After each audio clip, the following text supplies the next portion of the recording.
नमस्कार दोस्तों, मैं धनंजय कुमार एक बार फिर से सभी दोस्तों का हार्दिक स्वागत करता हूं। कैसे हो दोस्तों, कैसे चल रही है आप सभी की तैयारी? उम्मीद करता हूं सभी की तैयारी अच्छे से चल रही होगी।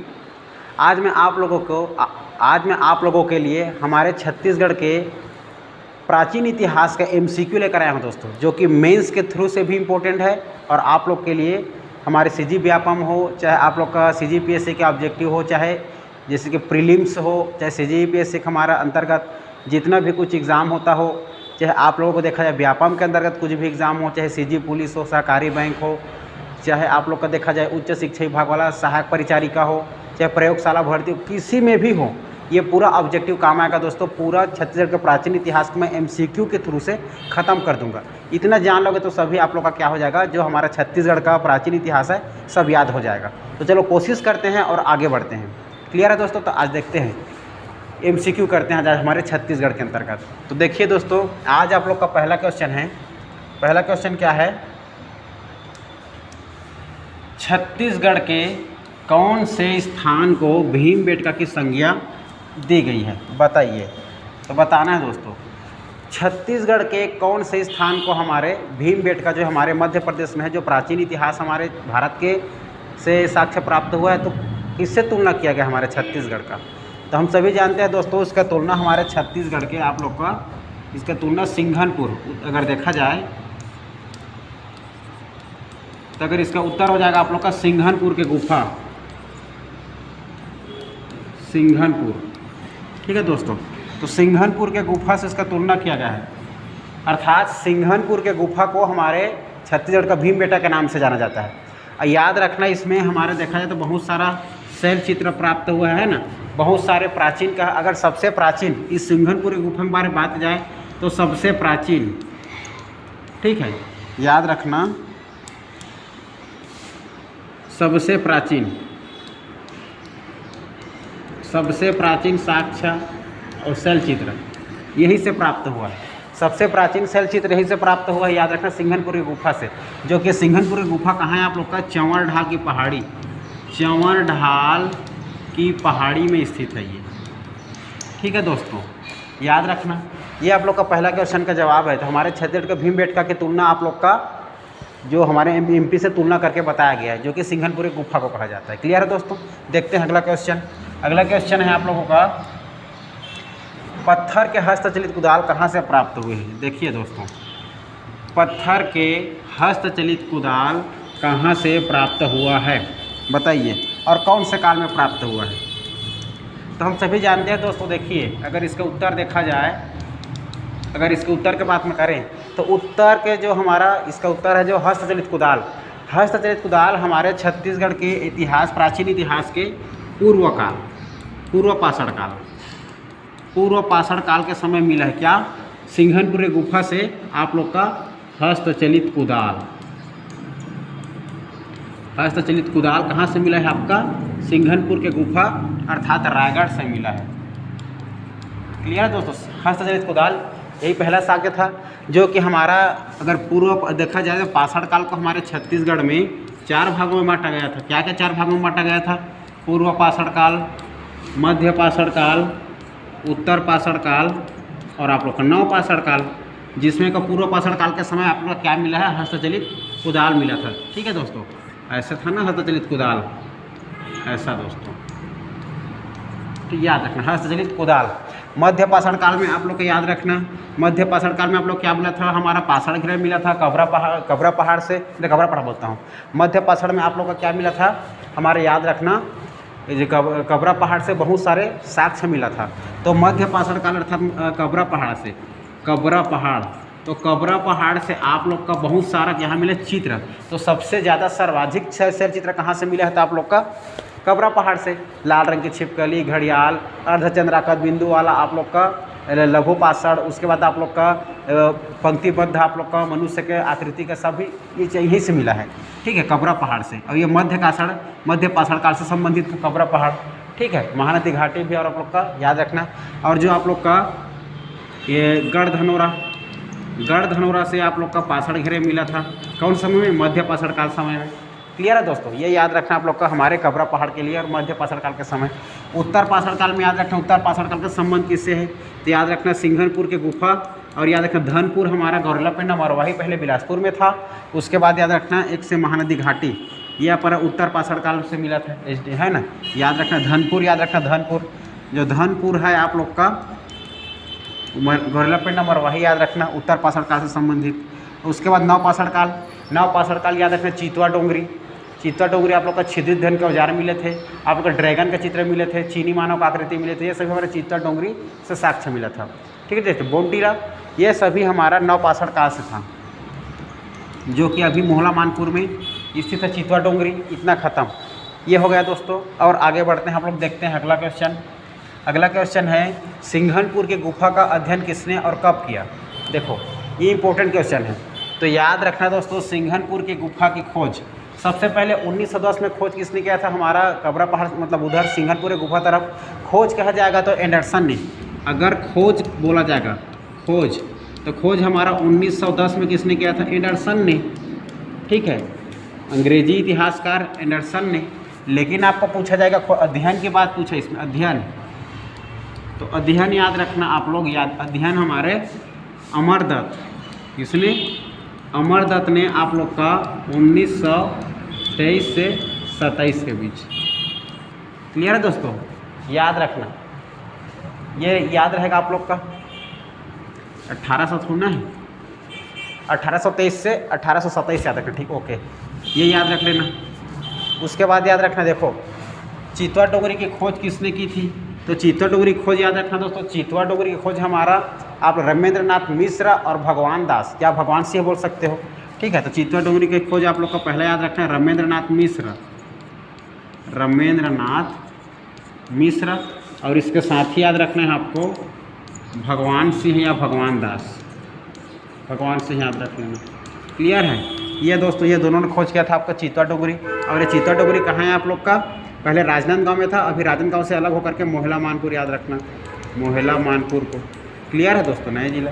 इस प्रकार ये हो गया। कभी कभी बालोद देख देता है, बालोद को देखता है चितवा डोंगरी, ऐसा कुछ नहीं है, आप लोग याद रखना मोहला मानपुर में याद रखना। क्लियर है, चलो आगे बढ़ते हैं, ये हो गया। अब देखते हैं अगला क्वेश्चन। अगला क्वेश्चन क्या है दोस्तों, छत्तीसगढ़ में पाषाण घेरे कहाँ कहाँ से प्राप्त हुआ है, ये बताइए। तो देखते हैं दोस्तों, हमारे छत्तीसगढ़ में अगर पाषाण घेरे की बात किया जाए तो छत्तीसगढ़ में पाषाण घेरे हमारे मध्यकालीन के समय मिला था, सबसे पहले बताया आप लोग को। ठीक है, आप लोग याद रखना गढ़धनौरा से, गढ़धनौरा से, गढ़धनौरा कहाँ है आप लोग का, कोंडागांव, जो कि हमारे कौन संभाग में आता है, बस्तर संभाग में। क्लियर है, कोंडागांव जिला बस्तर, पहले बस्तर था, याद है गढ़धनौरा। इसके अलावा याद रखना जो है आप लोग का चिरचारी, चिरचारी, सोरर, चिरचारी, सोरर, करही भदर। ठीक है, चिरचारी, सोरर भदर, करही भदर और करका भाठा। ठीक है, करका भाठा याद रखना, करका भाठा सभी आप लोग का बालोद में है दोस्तों, बालोद में। ठीक है, यही से आप लोग क्या मिला है, पाषाण घेरे मिला है, आप लोग को याद रखना है। रमेंद्रनाथ मिश्र, रमेंद्रनाथ मिश्र और आप लोग का कामले जी ने। ठीक, रमेंद्रनाथ मिश्र और कामले जी ने किससे खोज किया था आप लोग का, जो पाषाण घेरे प्राप्त हुआ है ना, वहाँ से याद रखना। तो जो कि 565 घेरे प्राप्त हुए थे आप लोग के गढ़धनौरा से। पाषाण घेरे से तात्पर्य वहाँ पर लोगों को मार करके दफना दिया जाता था। क्लियर है, ऐसा याद रखना। ये अगला क्वेश्चन क्या है, छत्तीसगढ़ के उत्तर पाषाणकालीन स्थलों का नाम बताइए। तो छत्तीसगढ़ के उत्तर पाषाणकालीन बताया है मैं पहले क्वेश्चन में। ठीक है, SDM करके याद रख लेना। ए से सिंघनपुर की गुफा, उसके बाद डी से याद रखना धनपुर, जो कि अभी वर्तमान में आप लोग का गौरलापिंड मरवाही में। एम से महानदी घाटी। ये क्लियर है, ये हो गया। ठीक है दोस्तों, इस पर आगे बढ़ते हैं और अगला क्वेश्चन देखते हैं। अगला क्वेश्चन याद रखना, रामायण काल के समय कौन सी भाषा थी। तो उस समय रामायण काल के समय हम देखा जाए तो उस समय हमारा छत्तीसगढ़ को 2 हिस्से में बांट दिया था। लव कुश के समय उत्तर वाला उत्तरी हिस्सा को लव को दिया था और नीचे वाला हमारे को दक्षिणी को कुश को दिया गया था, कुश स्थली कहा जाता था। उस समय अगर भाषा की बात किया जाए तो भाषा हमारा कौन सा था भाई, कोसली भाषा था। जो भाषा था आप लोग का प्राचीन भाषा उस समय कौन सा था, कोसली भाषा था। ठीक, कोई कौशल राजा था, कोसली भाषा बोलते थे, याद रखना है। अगला है राम वन गमन पथ के बारे में बताइए। क्लियर है, तो राम वन गमन पथ के बारे में बताइए करके पूछ रहा है दोस्त। देखो हम सभी जानते हैं राम वन गमन पथ से तात्पर्य कि जहाँ से हमारे राम जी, श्री राम जी को क्या हुआ था, वनवास हुआ था, तो वनवास का समय कहाँ कहाँ से गुजरे, हमारे छत्तीसगढ़ के अंतर्गत, उसके अंतर्गत से है। अगर राम वन गमन पथ के बारे में देखा जाए तो हमारे छत्तीसगढ़ में कितने स्थलों को किए थे, 75 जगहों को चिन्हांकित किया गया था। ठीक है, जो कि राम वन गमन पथ से, जिसमें का इनको सजाया जा रहा है, जिसमें का प्रथम चरण में 9 जगहों को छत्तीसगढ़ के 9 जगहों को, और दूसरे चरण में 42 जगहों को क्या किया जाएगा, चिन्हांकित किया जाएगा। मतलब ठीक है, अभी ये मुख्य रूप से प्रथम 9 का जो चरण है, इसको चिन्हांकित करके क्या कर दिया गया है, सजा लिया गया है। अब वर्तमान में प्रथम चरण में 10 जोड़ दिया गया है। अब हम हमारा चंपारण को भी जोड़ दिया है। ठीक है, तो 10 हो गया है। इस प्रकार से आप लोग का ये था। अगर देखा जाए प्रथम 9 क्या था, देखिए प्रथम चरण में 9 जगह को जो चिन्हांकित किया गया है, जो कि दार्शनिक स्थल के रूप में सजाया जा रहा है। तो कहाँ कहाँ जगह को सजाया जा रहा है, देखिए बता रहा हूँ, याद रखना आप लोग। अगर देखा जाए आप लोग को तो हमारे छत्तीसगढ़ में देखो, अगर छत्तीसगढ़ के मैप में देखिए समझ जाएं तो याद रखना, इधर से सीतामढ़ी हर चौका के बाद आता है रामगढ़ की पहाड़ी सरगुजा, अरे ये सीतामढ़ी चौका कोरिया। ठीक है, ये फिर उसके बाद रामगढ़, फिर आना यहाँ जांजगीर चांपा, शिवरी नारायण के बाद आ जाना आप लोग को तुरतुरिया, बलौदा बाजार, महासमुंद, तुरतुरिया। इसके बाद आ जाना तुरतुरिया के बाद आ जाना राजिम और चंपारण 2 जगह। फिर आना सीधा बस्तर के जगदलपुर के बाद आ जाना सीधा आप लोग रामाराम। ठीक है दोस्तों, और हमारे शिवरी नारायण याद रखना। इस प्रकार 9 जगह को याद रखने हैं आप लोग को हमारे राम वन गमन पथ के क्षेत्र में। क्लियर है, अब आगे बढ़ते हैं। देखो अगला क्वेश्चन क्या है, जैन धर्म ग्रंथ के अनुसार छत्तीसगढ़ को कितने भागों में बांटा गया। जैसे कि हम पढ़ते हैं, महाजनपद पढ़ते थे उस समय, देखे थे हम लोग, है ना, वेलगर के अनुसार देखे थे, आप लोग का हमारा राय बहादुर के अनुसार से देखे थे, जो कि हमारे चेदी महाजनपद तो क्या कहा गया था, छत्तीसगढ़ कहा गया था। लेकिन हम देखा जाए इसमें क्या क्वेश्चन पूछ रहा है, जैन धर्म ग्रंथ के अनुसार। तो सबसे पहले जैन धर्म ग्रंथ जानना है। तो जैन धर्म ग्रंथ से तात्पर्य आप लोग का एक बुक है, ग्रंथ है वहाँ का, जैन धर्म ग्रंथ है भगवती सूत्र। ठीक है दोस्तों, कौन है, भगवती सूत्र। इस भगवती सूत्र के अनुसार छत्तीसगढ़ को 2 हिस्सों में बांटा गया था। ठीक है, जो हमारा जो छत्तीसगढ़ है इसको 2 हिस्सों में बांटा गया था। ऐसे करके उत्तर पाषाण, मतलब उत्तर काल और दक्षिण काल करके, ठीक है, 2 भागों में बांटा गया था। तो याद रखें, उत्तर और दक्षिण करके। क्लियर है, इतना भगवती सूत्र के अनुसार। अब देखा जाएगा आप लोगों का महाभारत कालीन स्थलों के नाम लिखिए। तो हम सभी जानते हैं हमारे छत्तीसगढ़ में आप लोगों का महाभारत कालीन स्थल सभी जानते हैं। सबसे पहले ये जानते हैं हम लोग का सिरपुर। ठीक है, सिरपुर जानते हैं, सिरपुर जो कि चित्रांगता की क्या राजधानी थी, चित्रांगता देवी की, जिसको भबरूवाहन ने अपनी राजधानी बनाया था, अर्जुन के पुत्र। ठीक है ना। इसके सिरपुर के बाद दूसरा याद रखना खल्लारी याद रखना, खल्ला वाटिका, जिसमें भीम मतलब पांडवों लोगों को कौरवों ने वहाँ पर षड्यंत्र करके मारने के लिए षड्यंत्र रचा था, जो कि वहाँ पर खल्ला वाटिका में जो कि वाटिका भी है, और वहाँ पर लाक्षागिरी बनाया था, घर बनाया था। ठीक है, कि जो कि वो लोग का धंस जाने से मर जाएंगे करके, लेकिन वहाँ पर भीम ने दिमाग लगा करके सुरंग करके नीचे से निकल गया। वही इसीलिए भीम का निशान भी मिलता है, यहाँ पर भीम खो का निशान मिल जाएगा। ठीक है, इसके अलावा देखा जाए तो हम लोग जानते हैं हम लोग रतनपुर। देखते हैं, आगे बताता हूँ, देखिए। ठीक है, जैसे कि रतनपुर है, रतनपुर याद रखना, रतनपुर का इसमें महाभारत यानी के समय अलग अलग नाम में बांटा गया था। ठीक है, जैसे कि हम जानते हैं सतयुग में क्या नाम था ये जानना है। इसके बाद त्रेता युग में क्या नाम था जानना है, त्रेता युग में। फिर त्रेता के बाद देखते हैं हमारा कलचुरी काल में क्या नाम से जाना जाता था। ठीक है, लेकिन हमें सतयुग करना चाहिए। देखो महाभारत का क्या नाम था इसका, मणिपुर। तो याद रखना सतयुग में मणिपुर के नाम से जाना जाता था। ठीक है, रतनपुर जो कि आप लोग का मणिपुर, आप लोग का ताम्रध्वज मौर्यध्वज की राजधानी। ठीक है, इसके बाद याद रखना त्रेता युग में देखो माणिकपुर के नाम से जाना जाता था, माणिक। और द्वापर युग में क्या नाम जाना जाता था, द्वापर युग में रतनपुर को आप लोग का हीरापुर के नाम से जाना जाता था, हीरापुर। अगर कलचुरी में देखा जाए तो कुबेरपुर के नाम से जाना जाता था, कुबेरपुर। और अभी वर्तमान में से क्या नाम है, रतनपुर नाम है। क्लियर है। और ये हो गया रतनपुर हमारा महाभारत कालीन स्थल। दूसरा जगह और देखा जाएगा चौथा रूप में आप लोग का क्या हो जाएगा, आरंग।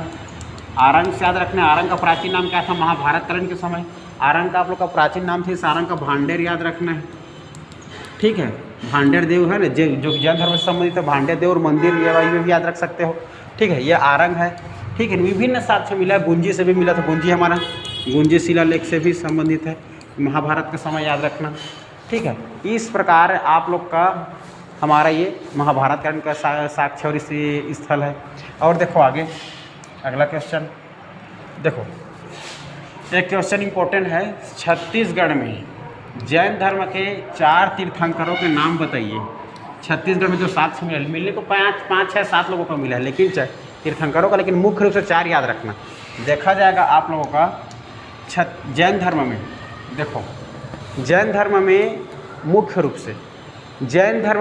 रूप से 4 तीर्थंकरों का नाम याद रखना है। देखिए पहला क्या है आप लोग का, पहला याद रखना, पहला ऋषभ देव प्रथम आप लोग का तीर्थंकर, ठीक है, जो कि गुंजी शिलालेख से पता चलता है। दूसरा याद रखना शांतिनाथ, जो कि 16वें तीर्थंकर है। ये कहाँ से पता चलता है आपका, आप लोग का ये भाटागुड़ा आप लोग का बस्तर से पता चलता है, ठीक है ना। फिर याद रखना पार्श्वनाथ जी के 30वें तीर्थंकर, जो कि नागपुरा दुर्ग से पता चलता है, जिसको पारसगढ़ के से तुलना किया गया है। उसके बाद याद रखना महावीर स्वामी 24वें तीर्थंकर, ठीक है, जो कि हमारे आरंग से पता चलता है। आरंग से, आरंग के भांडर देव मंदिर नाम सुनिए, भांडल देव मंदिर करके, ठीक है। इस प्रकार से 4 तीर्थंकरों का नाम याद रखना है। मेंस के लिए भी इंपॉर्टेंट है और आप लोग के तो प्री के लिए चाहे व्यापम के सब के लिए महत्वपूर्ण है। क्लियर है दोस्तों, याद रखना है। ये हो गया आप लोग का, ठीक है। प्रथम आप लोग का देख लो गुंजी शिलालेख, दूसरा हम देख लेना शांतिनाथ का आप लोग का भाटागुड़ा बस्तर, पार्श्वनाथ 23वें तीर्थंकर आप लोग का नगपुरा पारसगढ़, और महावीर स्वामी के याद रखना है आरंग भांडर देव मंदिर। अब देखो अगला क्वेश्चन क्या है, मौर्यकालीन सिक्के कहाँ से मिले।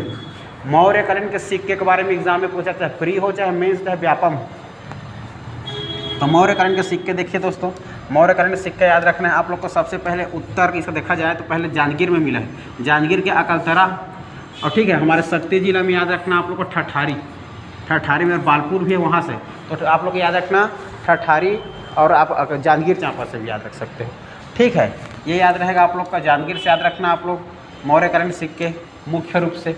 और देखा जाए तो आगे बढ़े, अगला क्वेश्चन देखा जाए तो अगला क्वेश्चन है आप लोग का, कुषाण वंश के सिक्के कहाँ से मिले हैं। सभी का सिक्का याद रखना है दोस्तों, चाहे कुषाण हो, चाहे गुप्त हो, चाहे सातवाहन हो, तो याद रखना आप लोग कुषाण वंश। तो कुषाण वंश के सिक्के कहाँ से मिले, देखिए सबसे पहले बिलासपुर जिला याद रखना, दूसरा रायगढ़ जिला याद रखना। तो बिलासपुर से आप लोगों का, अगर बिलासपुर से देखा जाए तो बिलासपुर से तांबे के सिक्के प्राप्त हुए, किसके, तांबे के सिक्के। और रायगढ़ सारंगढ़ बारदे गांव से देखा जाएगा तो ये सोने के सिक्के प्राप्त हुए, स्वर्ण के सिक्के, सोने बोलो चाहे स्वर्ण बोलो, ठीक है। दोनों जिले से याद रखना आप लोग कुषाण वंश के सिक्के। इसके बाद वाकाटक वंश के शासकों के नाम बताइए बोला, तो वाकाटक वंश के शासक के नाम तो मैं आप लोग को बता दिया था, PMRPNPH करके, ठीक है। पी से प्रवर्तन प्रथम, जिसने आप लोग वाकाटक वंश से स्थापना था, संस्थापक था, ठीक है। M से महेंद्र सेन, R से रुद्र सेन, P से फिर याद रखना पृथ्वी सेन, N से नरेंद्र सेन, फिर P से प्रवर्त सेन, और S से हरि सेन। क्लियर है, देखो आगे बताता हूँ। याद रखना P से प्रवर्त सेन प्रथम, उसके MRPNPH यही था। तो M से याद रखना महेंद्र सेन, R से याद रखना आप लोग का रुद्र सेन द्वितीय, P से याद रखना प्रवर सेन सेकंड, उसके बाद याद है N से नरेंद्र सेन, फिर P से पृथ्वी सेन, उसके बाद S से हरि सेन। क्लियर है दोस्तों, इस प्रकार से याद रखना है। चलो, जो कि याद रखना है आप लोग का, जो महेंद्र सेन है प्रयाग प्रशस्ति से पता चलता है, प्रयाग प्रशस्ति से, जो कि समुद्रगुप्त ने हरा दिया था, प्रयाग प्रशस्ति याद रखना। उसके बाद देखा जाए तो हमारा जो महेंद्र सेन है, ये क्या बोलते हैं, हाँ ये महेंद्र सेन को, ठीक है। उसके बाद याद रखना आप लोग जो प्रवर सेन है, प्रवर सेन को आप लोग का जो आप बहुत क्या बोलते हैं जी, नरेंद्र सेन। देखो जो नरेंद्र सेन है, नरेंद्र सेन को आप लोग को केसरी बेड़ा अभिलेख याद रखना। केसरी बेड़ा अभिलेख में आप लोग का नहीं, रिद्धिपुर अभिलेख, नरेंद्र सेन अर्थात आप लोग का रिद्धिपुर अभिलेख में आप लोग का बहुत तौरवन से आकर हरा दिया था। और उसके बाद जो ये थे पृथ्वी सेन था जो भवदत्त वर्मन के पिता थे, कौन आप लोग का, उसका पुत्र अर्थपति भट्टारक को ये हमारा पृथ्वी सेन ने हरा दिया था। ये आप लोग का केसरी बेड़ा में पता चला, ठीक है, केसरी बेड़ा अभिलेख। ये बस मोटी मोटे सब बातें याद रखने हैं आप लोग को। चलो आगे बढ़ो, अगला क्वेश्चन देखो। अगला क्वेश्चन है वाकाटक वंश के कौन से शासक का संबंध केसरी बेड़ा से है? तो अभी बता दिया मैं। वाकाटक वंश से कौन से शासक, तो वाकाटक वंश केसरी बेड़ा की बात कर रहे हैं। तो बहादुर तोरवा ने किसका हराया था आप लोग का? नरेंद्र सेन को। याद रखना नरेंद्र सेन है ना हमारा वाकाटक वंश के, और आप लोग का नल वंश के राजा भवदत्त वर्मन की याद रखना, भवदत्त का। ये दोनों का संबंध है आप लोग का केसरी बेड़ा से। अगर पूछा है गुप्त काल के शासकों का नाम जो छत्तीसगढ़ में साक्ष्य प्राप्त हुए, यह जानना जरूरी है। तो देखा जाए तो हम सभी जानते हैं दोस्तों, आप लोग का देखो सबसे पहले याद रखना हमारा समुद्रगुप्त, रामगुप्त है ना, चंद्रगुप्त द्वितीय, फिर आप लोग का क्या बोलते हैं भानुगुप्त। ठीक है, इन सभी का साक्ष्य मिला हमारे छत्तीसगढ़ में, 5 लोगों को मिला है। याद रखना आप लोग कौन कौन से, समुद्र, रामगुप्त, चंद्रगुप्त द्वितीय। ठीक है, उसके बाद याद रखना है, उसके बाद है स्कंदगुप्त जो हमारा नहीं मिला है। फिर भानुगुप्त याद रखना, भानुगुप्त और विष्णुगुप्त, ये पाँचों लोगों का नाम मिला है दोस्तों। ठीक है, जो कि हमारा समुद्रगुप्त जो कि प्रयाग प्रशस्ति से पता चलता है, व्याघराज को हराया था, नलवंशी राजा उधर हमारे है ना, और इधर हमारे महेंद्र सेन को हराया था। फिर इधर याद रखना है आप लोग का समुद्रगुप्त का, रामगुप्त के सिक्के मिले हैं आप लोग को दुर्ग से। ठीक है, दुर्ग से मिला है, दुर्ग से सिक्का मिला है। उसके बाद याद रखना है आप लोग को चंद्रगुप्त द्वितीय के पुत्री रुद्रसेन ने, इसके चंद्रगुप्त द्वितीय के पुत्री रुद्रसेन ने शादी किया था वाकाटक वंश के। उसके बाद याद रखना है भानुगुप्त, भानुगुप्त के एरड़ अभिलेख से पता चलता है आप लोग को सरबराज का। उसके बाद याद रखना आप लोग विष्णुगुप्त। ठीक है, ये याद रखना है विष्णुगुप्त का, ये शासक था 5वां। इस प्रकार से याद रखना है आप लोग को विष्णुगुप्त का भानु। ठीक है, अगला क्वेश्चन देखो। अगला क्वेश्चन क्या है देखो, ये गुप्तकालीन सिक्के पूछा था, अभी बताया हूँ। गुप्तकालीन सिक्के दुर्ग के पानापर से प्राप्त हुआ है, रायपुर से, आरंग से प्राप्त हुआ है। ठीक है, पिटई वल्दा से, पिटई वल्दा याद रख लेना। ये इंपॉर्टेंट हमारे गुप्तकालीन सिक्के। गुप्तकालीन आप लोग का किसके बारे में पूछा जाता है? गुप्तकाल के मंदिर के बारे में। तो हमारे छत्तीसगढ़ गुप्तकालीन मंदिर प्राचीन आप लोग का देवरानी जेठानी मंदिर तालागाँव का, तालागाँव का याद रखना। और आप लोग का केवटीन माता के मंदिर कहाँ का याद रखना है? याद आ रहा है आप लोग का इधर सारंगढ़ का। ठीक, केवटीन माता का मंदिर, ये याद रहेगा। ये हमारे गुप्त काल से संबंधित है। इसके बाद आगे बढ़ो, अगला क्वेश्चन। अगला क्वेश्चन है आप लोग का छत्तीसगढ़ में शासन करने वाले प्रथम क्षेत्रीय राजवंश। तो प्रथम क्षेत्रीय राजवंश कौन था? हमारा राजर्षि तुल्य। ठीक है, राजर्षि तुल्य है ना, फिर नलवंश, सरबपुरी, फिर पांडु, बाण, सोम, ये सभी हमारा क्षेत्रीय राजवंश में आता है। ठीक है, जिसमें अगर राजर्षि तुल्य का अगर देखा जाए तो इसका ट्रिक याद बताया था आप लोग को, HDVBDB करके, HDVBDB करके बताया था। एस से सूरज, डी से दैत, बी से विभीषण, बी से आप लोग का क्या बताया था? भीमसेन, फिर डी से दैत सेकंड और बी से भीमसेन सेकंड। इस प्रकार सभी शासकों का नाम था, शासक का नाम याद रखना, बाकी सब क्वेश्चन बन जाएगा दोस्तों। ठीक है, इसके बाद देखते हैं आप लोग का अगला क्वेश्चन है, नल वंश के सभी शासकों का नाम बताइए करके पूछ रहा है। तो नल वंश के सभी शासकों का नाम आप लोग याद रख लेना, शिशुक, व्याघ्र, वृषभ, बराह, भवदत्त वर्मन, नरपति, भट्टारक, स्कंदराज, स्तंभराज, नंदराज। उसके बाद याद रखना है आप लोग को विरूपाक्ष, फिर नहीं पृथ्वी, फिर विरूपाक्ष, बिलास्तुंग, फिर आप लोग का भीमसेन, याद रखना है पृथ्वी व्याघ्र, फिर भीमसेन, लास्ट टाइम नरेंद्र धवल। याद रखना पृथ्वी व्याघ्र, भीमसेन और नरेंद्र धवल तीनों अंतिम शासक है। लास्ट में आप लोग का नल वंश का अंतिम शासक नरेंद्र धवल। बिलास्तुंग के बारे में याद रखना दोस्तों, देखो हमारे बिलास्तुंग के बारे में आप लोग का जानना जरूरी है। सबसे पहले बिलास्तुंग याद रखना राजिम शिलालेख, राजिम अभिलेख। राजिम अभिलेख से पता चलता है कि इसने हमारा जो वहाँ का राजीव लोचन मंदिर, राजीव लोचन मंदिर का निर्माण करवाया था इसने, बिलास्तुंग ने। ठीक है, इसका जीर्णोद्धार किसने करवाया था?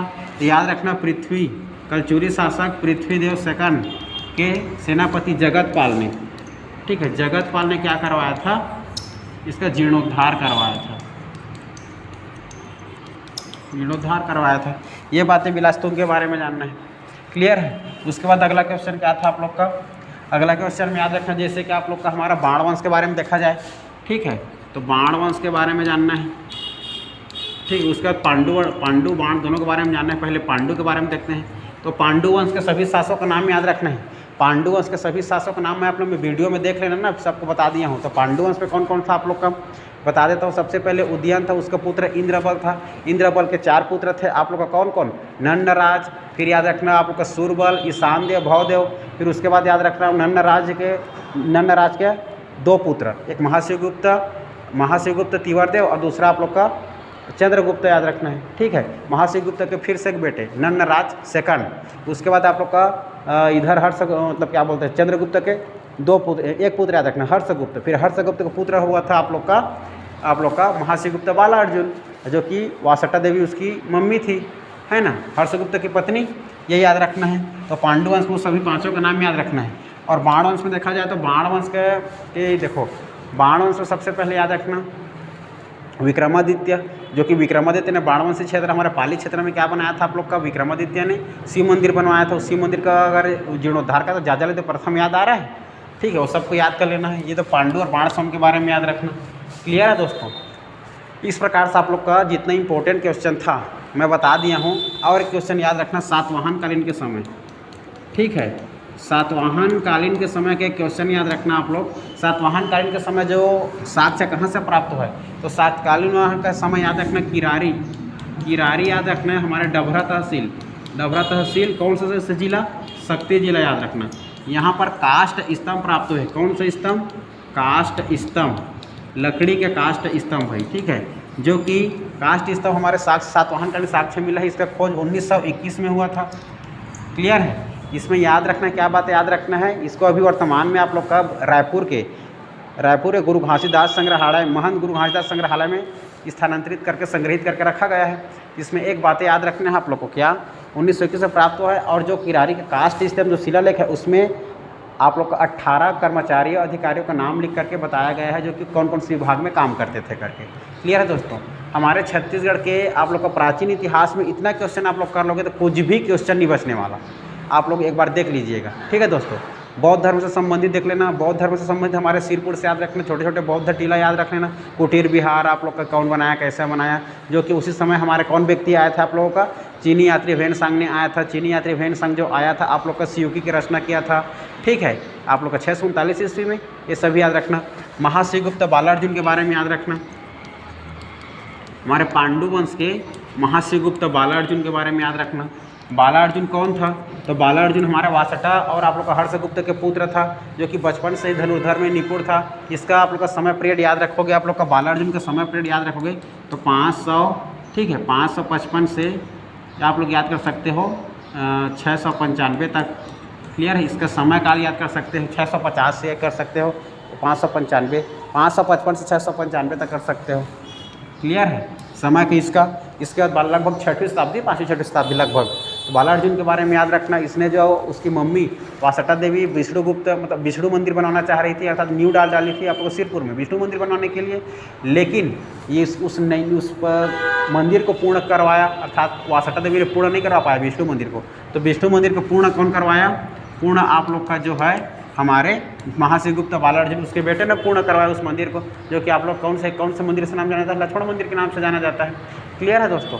इस प्रकार से जानना है आप लोग का किसके, महाशिवगुप्त बालार्जुन के बारे में जानना है। इसके समय भारत में हमारे कौन शासक थे, हर्षवर्धन थे। और हमारे चालुक्य वंश के नीचे में भारत में देखा जाता है आप लोग कौन से थे भाई, पुलकेशिन सेकंड थे।